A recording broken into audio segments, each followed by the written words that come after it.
Pak Margo berarti di Cempaka Putih strongnya di area timur ya Pak ya? Oke, Pak Adi, kalau kita bicara wilayah ya, Jakarta itu dibagi 5 wilayah ya. Kita bicara ke utara nih. Oke. Utara itu gede juga ya, ada 2 sisi ini, sisi yang di Muara Karangplut dan sebagainya, dan sisi yang di Kelapa Gading. Kalau kita ke utara pengembangannya kan udah tahu ya, karena laut dia dibikin pulau tuh. Nah, utara nih, kita lihat sisi ke barat nih Pak Adi. Kalau ke barat kita lihat nih lagi grow juga ya. Kalau kita ke Puri ke sana ada Alam Sutra, ada BSD gitu kan. Cuma tanahnya di sana udah mulai tinggi juga nih. Ya, terus kita lihat sisi ke selatan. Ke selatan kan ada Sentul ya, Depok lah ya, ke sana ke ke Cibubur. Kontur tanahnya mungkin agak bergelombang ya. Terus kita lihat juga kalau saya Cempaka Putih, Jakarta Pusat itu nggak grow Pak, gray area gitu loh. Pengembangannya kemana? Sekarang nih pengembangannya ini lagi ke timur Pak. Arahnya ke timur. Ke timur. Jadi jujur aja saya kebetulan di Cempaka Putih ya, 1 langkah ke timur, 2 langkah ke utara ke Kelapa Gading. Saya melihat timur. Kenapa saya bicara timur nih? Buat property people nih mau investasi ke timur. Karena timur itu salah satu di DKI wilayah yang paling gede. Iya. Satunya gede. Dan tidak agak kurang beraturan jujur aja ya. Timur itu luas kecamatannya tuh ada 12 kecamatan tuh. Nah, di timur itu yang saya lihat berkembang, saya punya analisa ya, karena penjualan saya 70% tuh di timur, Pak. Ya. Di timur tuh ada di Rawamangun, Pulau Mas, ya. Kita tuh lagi membidik juga Duren Sawit, Cipinang, grow-nya ke timur, ya. Terus kita lihat juga ya, timur tuh masih banyak land bank-nya loh. Ya, masih banyak, dan harganya pun dibandingkan dengan wilayah-wilayah yang lain, timur pun masih agak di bawah. Marginnya sih masih gede. Tuh. Kedua, Anda bisa lihat pemerintah sekarang lagi condong itu memasarkannya ke arah timur untuk infrastruktur. Kita lihat kereta api Jakarta-Bandung lewat mana. Kita lihat juga tol udah nyambung ke Surabaya ke arah mana. Kita lihat juga LRT kemana. Timur juga, Pak. Terus kita lihat pengembangan. Kebetulan saya kerjasama dengan beberapa developer yang di timur ya. Ada saya nggak sebutin di sini ya. Jadi pengembangan developer di timur tuh gede banget gitu. Jadi saatnya sekarang Anda melirik di koridor timur. Jadi kalau mau investasi di koridor timur, jangan lupa juga hubungi tim Century 21 Prioritas. Branding lagi gue kan. Nah Pak, di timur sendiri bagaimana sih pandangan Bapak soal gairah propertinya nih? Dan properti apa sih Pak yang akan jadi tren gitu untuk di daerah timur sendiri? Jadi kalau kita bicara gairah properti, jujur aja sekarang kalau saya melihat tren itu yaitu yang kalau untuk anak muda ya, untuk anak muda itu tren yang tempatnya itu deket ke aksesnya itu ke LRT atau transportasinya lebih mudah. Karena anak muda sekarang pola pikirnya nih Pak Ardi. Jadi yang penting dia pengennya simpel. Ya, tinggal di situ, meetingnya di situ, komunitasnya di situ. Tuh, kalaupun dia mau keluar, turun, jalan kaki udah ada LRT. Aksesnya juga mudah ya. Gitu. Jadi kalau ke anak muda mungkin ke apartemen. Tapi kalau kita bicara investasi, sekarang tetap yang paling menjanjikan tuh land bank. Jadi investasi beli properti karena beberapa developer nih menyasar properti rumah ya yang harganya itu di bawah 500 masih diserap market. Nah, kalau di saya wilayah saya Jakarta Pusat dan Timur, market menyerap tuh harganya di bawah 2,5 M. 1,5 hingga 2,5 marketnya masih kencang. Tapi kalau di atas 10, 30, 10 ke atas marketnya dikit. Jadi pasarnya beda kali Pak. Nah, pasar beda. Milenial kan memang kalau Bapak Ibu mau investasi nih ke arah timur, bisa di apartemen tapi yang akses untuk mobilitasnya lebih simpel. Atau beli rumah-rumah karena beberapa developer sekarang lagi menawarkan rumah-rumah yang konsepnya itu rumah kecil tapi ada tanahnya gitu loh. Yang harganya saya lihat sih di bawah 1 M. Beberapa developer tuh lagi gencar banget nih.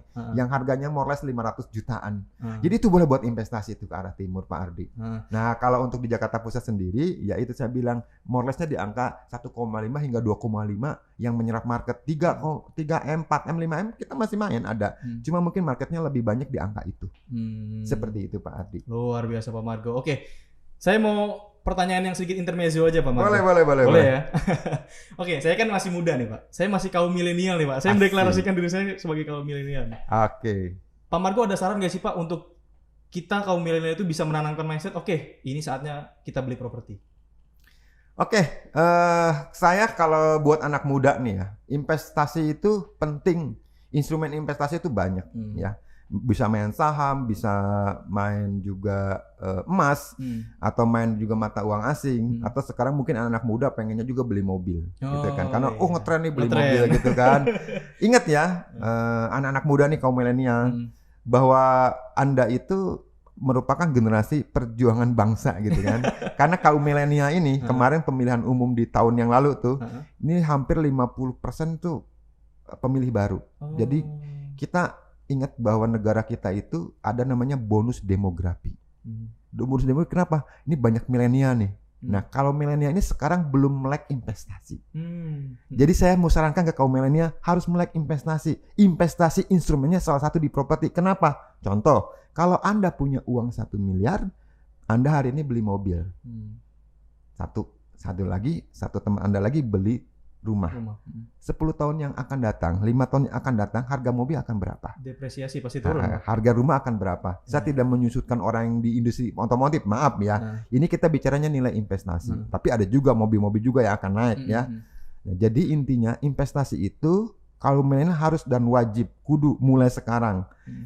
Kan sekarang developer itu memberikan kemudahan. Ada dengan cicilan. Ya, cicilan ditarik panjang atau DP-nya ditarik panjang. Bayar aja dulu, usahain aja dulu, ya.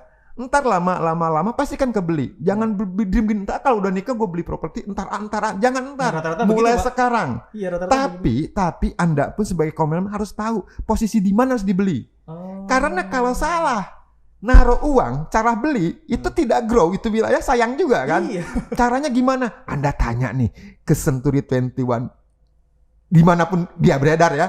Misalnya di wilayah Tangerang kan ada di wilayah Bandung ada, di wilayah Makassar ada. Tapi kalau di wilayah Jakarta Pusat dan Jakarta Timur, Century 21 prioritas tentunya. Jadi percayakan aja sama broker properti ya, property people. Jadi boleh tanya-tanya dulu, diskusi dulu, gimana nih properti apa nih yang cocok nih buat kaum milenial. Broker properti pasti akan sangat senang hati membantu ya, memberi solusi. Oke. Jadi kayak ini buat kaum milenial, uangnya jangan nongkrong-nongkrong di kafe, kumpulin kekurangannya. Klik mertua atau orang tua. Pasti nambahin. Nah, Pak Margo, kantor Century 21 Prioritas ini kan banyak banget mencetak marketing baru. Dan juga banyak marketing handal nih di Century 21 Prioritas nih. Saya lihat prestasinya juga luar biasa gitu ya di IPAF kemarin gitu ya. Bagaimana sih Pak, apa yang Bapak lakukan supaya bisa membentuk teman-teman marketing dari Century 21 Prioritas supaya bisa menjadi agent yang handal? Oke. Century 21 Indonesia kan punya program nih di kala pandemi ini namanya online orientasi kelas. Oh, yang online itu ya? Jadi dia memberikan peluang buat orang-orang yang bingung, yang WFH, buat orang-orang yang mungkin yang sebagian kena PHK karena menurut data tuh banyak perusahaan-perusahaan juga yang memphk-kan orang, makanya Century 21 Indonesia ngambil peluang nih namanya bikin program online oriented class. Di situ jujur aja nih banyak yang gabung dengan Century 21 Prioritas. Ya, ada banyak yang gabung, kita ikut online cuma 3 jam 2 jam ya. Terus mereka udah masuk ke dalam bagian dari kita. Dapat namanya itu ID sementara lah sampai akhir Desember. Dan saya tuh kebanjiran juga marketing baru. Cuma mungkin salah satunya yang punya kantor nih, yang teman-teman saya, kita juga kan belum ketemu nih ya, harus diseleksi lah. Karena ada yang iseng-iseng masuk, ada yang pengen tahu, ada mungkin juga yang pengen sejauh mana sih, tapi ada juga yang serius juga memang mau masuk ke industri ini. Salah satunya yang saya kemarin dari beberapa orang ya, cukup lumayan sih, separuh dari tim saya udah masuk nih ke saya, cukup tim saya udah lumayan banyak ya Pak Ardi ya. Itu saya sebutin orang di sini nggak apa-apa ya. Ada satu marketing saya yang termasuk militer yang saya lihat ya, namanya Pak Dadan nih. Pak Dadan yang nonton halo ya. Pak Dadan. Jadi dia itu benar-benar punya antusias gitu loh, dan semangatnya tinggi ya Pak ya? Semangatnya tinggi dan kurang lebih beberapa sebelum seminggu ya, setelah dia training, sebelum seminggu tuh dia closing tuh primary market cuma ya, closing primary market ya. Jadi dia masing-masing orang kan punya database gitu kan. Jadi Pak Dadan tuh langsung tuh dipergunakan tuh ilmu itu. Dia setiap ada developer ngadain PK tuh dia ikut. Ya, dia minta videonya, dia minta press list-nya, dia minta PDF brosurnya ya. Disebarin tuh ke beberapa, dia punya linknya ya, punya database lah ya. Akhirnya closing tuh. Yang penting cuma satu, punya kemauan gitu loh. Diolah sama dia tuh. Jadi dia sempat tanya, gimana Pak Dadan punya kunci suksesnya? Saya pengen punya duit di industri ini. Pengen Pak, saya pengen punya ini. Pengen Pak. Kalau orang punya satu keinginan, dia akan bergerak. Tapi kalau orang nggak punya suatu keinginan, dia akan stay. Mungkin lu nyaman dengan hidup lu sekarang gitu kan. Terjebak di zona nyaman ya. Zona nyaman. Mau punya A, punya B tidak bergerak. Gerak. Geraknya kayak gimana? Mulai aja dulu. Mulai ikut training, mulai pasarin, mulai walaupun ditolak. Dia banyak juga ditolak. Salah satunya seperti itu. Kedua, saya thank you juga ya, karena kalau kita bicara manusia itu kan macam-macam punya karakter gitu loh. Ya jadi saya punya tim juga nih yang loyalitasnya cukup tinggi.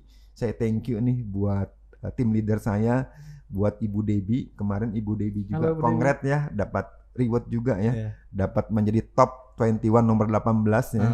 Jadi nomor 8 juga untuk kategori A dan penjualan dia juga cukup bagus. Bagaimana Ibu Debbie punya pola pikir.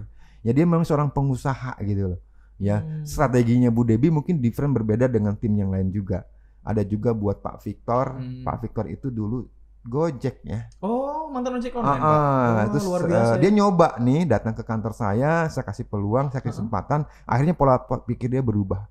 Sekarang timnya Pak Victor udah hampir 30 tuh di timnya Pak Victor. Terus ada juga lagi satu nih yang saya sebut lambai turah nih, namanya Ibu Meme ini. Rame. Dia kalau di kantor rame banget ya. Waduh, ini kalau deket-deket dia hati-hati tuh, banyak makanan, Pak. Ajak-ajak Pak kalau banyak makanan, Pak. Gue sering datang ke kantor gue. Waduh, tiap kalau ada yang closing kita ada budaya makan-makan tuh. Ya jadi saya melihat tuh kayak pelangi ya. Pelangi itu kan indah, bukan satu warna. Terus saya juga melihat kayak taman. Taman itu indah. Saya melihat taman bermacam-macam bunga, bermacam-macam tumbuhan. Ada tapinya. Tapi kalau ada ilalang sebagai leader, sebagai seorang pemimpin harus cepat-cepat itu dipotong. Karena akan merusak atmosfer. Iya. Jadi Takut kita harus bad influence takut ya, Pak ya. Iya dong, seperti Mana-mana itu. Ya, Pak ya. Jadi kita harus bisa nih macam-macam karakter, macam-macam sifat. Ya, ada yang ada yang umurnya milenial, ada yang baby boomer. Bagaimana kita mentreatment? Yang paling penting satu buat teman-teman nih, kita ini kekeluargaan, bukan hanya mencari uang loh. Uang bisa dicari, tapi kekeluargaan akan susah. Sama orang beli rumah. Rumah bisa dibeli, tapi lingkungan nggak bisa dibeli. Ya. Makanya lingkungan itu penting. Lingkungan di mana? Lingkungan di negara, lingkungan di wilayah tertentu, lingkungan di rumah, dan lingkungan di kantor masing-masing. Iya, jadi ciptakanlah lingkungan yang nyaman, lingkungan yang saling kompetisi secara positif untuk mencapai sesuatu ya. Ada kompetisinya, dan ciptakanlah lingkungan yang memang sama-sama kekeluargaan. Iya, jadi lingkungan yang sama-sama mau maju gitu ya, Pak. Ya. Men-trigger kita sebagai manusia, oke, dia bisa, saya juga pasti bisa. Ya. Pak Margo, tadi Pak Margo sempat nyinggung soal marketing baru. Bagaimana sih Pak mekanisme perekrutan marketing baru? Karena saya lihat kan tadi Bapak cerita soal kekeluargaan juga, terus support system dari tim leadernya juga. Nah, kalau di Pak Margo sendiri di Senturi Tonton Prioritas, seperti apa sih Pak? Oke, rekrutmen itu buat broker properti nggak boleh mati ya. Karena salah satu kunci sebagai member broker atau prinsipal atau pemilik kantor yaitu merekrut. Karena rekrutmen itu salah satu darah di industri ini. Bagaimana cara merekrutnya? Saya menerapkan ke tim kalau mereka berhasil. Mereka berhasil ya. Mereka udah pernah jualan atau mereka udah pernah manisnya komisi, tolong dibilangin ke saudaranya, ke temennya. Jadi kayak member get member lah. Spread the positive vibes. Iya dong. Kalau misalnya lu ngajakin, lu gabung lu ke broker properti ke Century 21. Nah dia juga belum pernah jualan, lu dapat komisi, gimana orang mau percaya?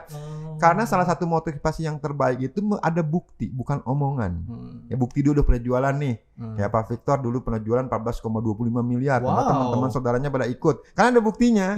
Satu, jadi bicara ke teman-teman terdekat. Karena kalau bicara properti itu bicara angka juga. Ngomong juga, barangkali dia nggak mau gabung tapi dia mau nitip listingan. Barangkali dia nggak mau gabung tapi dia punya saudaranya mau jual properti.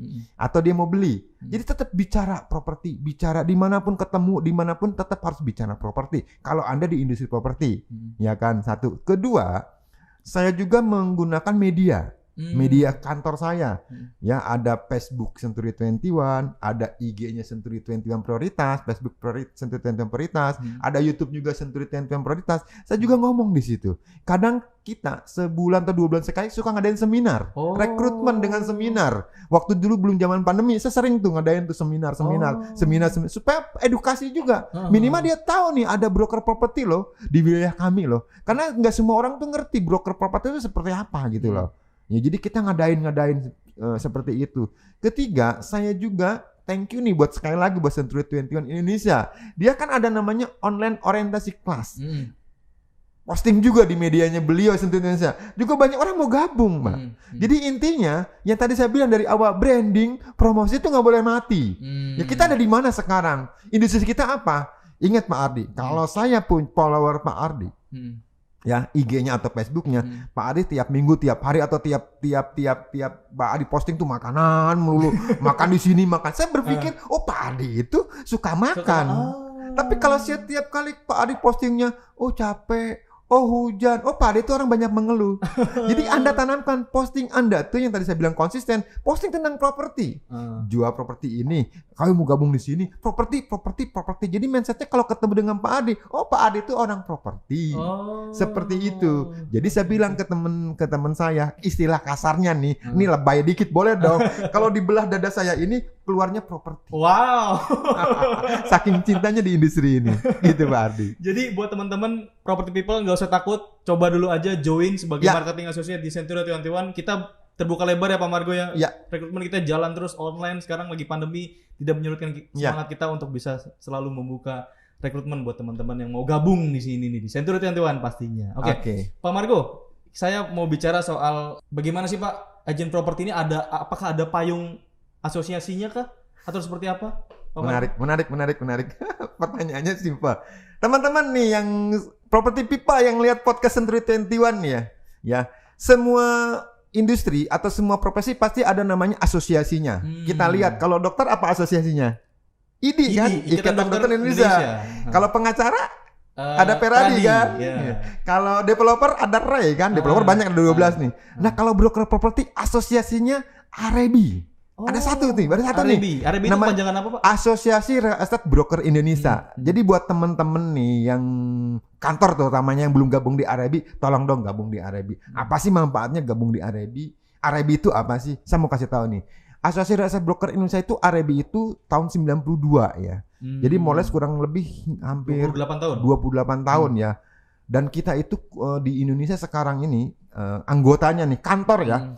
1278. Satu kantor. 1278. Kantor loh, bukan individu. Kalau satu kantor itu ada marketingnya ada minimal ada 10, udah sekitar berapa tuh? 12.000, 15.000, mungkin 20.000 anggotanya menyebar seluruh Indonesia. Dan kita udah punya ada di 12 DPD daerah. Ada di Bali, ada di Jawa Barat, Jawa Tengah, Jawa Timur, Kalimantan.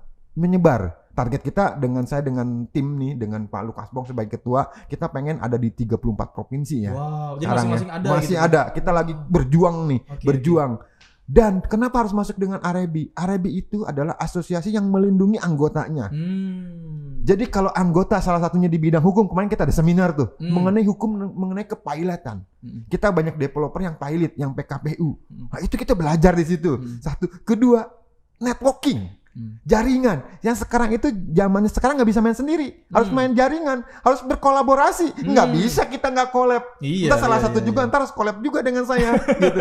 Saya punya link YouTube juga dong, collab dengan saya gitu kan. 3, kita tuh kalau misalnya informasi itu kan kita harus tahu nih ada kejadian di mana, kita harus tahu. Jadi banyak sharing dari teman-teman broker, ada edukasinya, saling berbagi. Manfaat dengan masuk Arebi sangat bagus sekali. Jadi buat teman-teman kantor broker yang sekarang belum gabung dengan Arebi, gabung dengan kantor Arebi di daerah setempat, di dekat di daerah, misalnya Anda ada di Bandung, Anda ada di mana, gabung aja. Kita udah ada di 12 DPD seluruh Indonesia ya. Apalagi sih manfaatnya gabung di Arebi? Kebetulan saya ini sekarang diamanahkan Pak Ardi. Namanya amanah ya, sebagai ketua bidang Humas DPP ya. DPP itu Dewan Pimpinan Pusat ya di Arebi. Jadi seluruh Indonesia nih. Ini di akhir tahun akan ada acara besar nih, The Biggest Real Estate Summit yang biasa dilakukan nih ya. Kemarin kita lakukan di Raffles. Nah, kebetulan karena kita kondisi seperti ini, kita akan lakukan lewat online nih. Dan lagi kalau kita bicara Arebi akan mengadakan selalu Zoom atau webinar edukasi kepada anggotanya. Kita juga ada bagian legal hukumnya juga membantu jika ada kasus-kasus ya. Kita juga udah kerjasama Arebi ini dengan Kemendak. Yang paling utama nih, buat broker properti, buat kantor properti, Anda harus punya SIUP 4. Apa tuh SIUP 4? Surat izin usaha perusahaan perantara perdagangan properti. Jadi Anda tuh legal, profesional. Kalau enggak Anda diciduk loh. Ya. Bagaimana untuk mendapatkan SIUP 4? Minimal satu kantor harus punya 2 tenaga ahli. Bagaimana untuk mendapatkan 2 tenaga ahli? Kepoin aja Rebi. Intinya di industri ini yang menggeluti bidang ini harus profesional.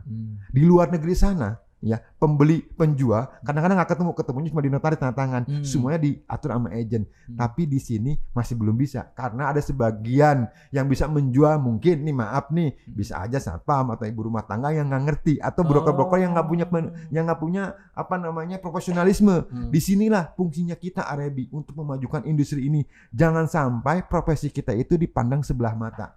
Karena profesi kita ini sekarang udah dilirik oleh kaum milenial. Dulu orang lulus kerjanya di mana? Di bank A, di bank B. Kerjanya di mana? Di kantor A, kantor B. Sekarang kerjanya di mana? Jadi broker properti. Jadi broker properti itu sangat menjanjikan. Satu hal lagi, kenapa? Karena unlimited income.